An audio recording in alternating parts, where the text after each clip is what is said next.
सगळ्या बैलगाडी मालकांचं चालकांचं पुनश्च एकदा संयोजक आयोजक कमिटीच्या वतीनं मनापासून सहर्ष आणि सहर्ष असं स्वागत आहे। सुटला 8 सुटला या मैदानातील आणि 8 मध्ये परत एकदा सुंदर आणि डोळ्याचं पारणं फिटणारी लढत चालू आहे। एकूण गाड्या पळतायत 5 जणांमध्ये सुंदर अशी लढत चालू आहे।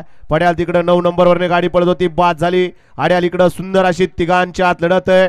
शेवटच्या क्षणाला कोण बाजी मारतोय? आड्याल सासवडकर आहेत, पड्याल तिकडे संतू आहे आणि शेवटच्या क्षणाला संतून बाजी मारली। वळवात चला 9 बैलगाडी मालक गाड्या लावून घ्या 9 वाले आणि गाड्या सोडा गेलेले सर्वांनी बाहेर न यायचे। घ्या भाऊ चला निकाल। गड क्रमांक 8 चा निकाल आणि निकाल। गड क्रमांक 8 चा निकाल आहे। तास क्रमांक 5 वरून धावलेली गाडी श्री कुमार सौरभ दादा अर्जुन निकटे पिरंगुट उपाध्यक्ष मुळशी तालुका मनसे या गाडीचा 1 नंबरला विजय बैलगाडी मालकाचा त्यावरती बसणाऱ्या संतू ड्रायव्हरचं हार्दिक असा अभिनंदन आहे।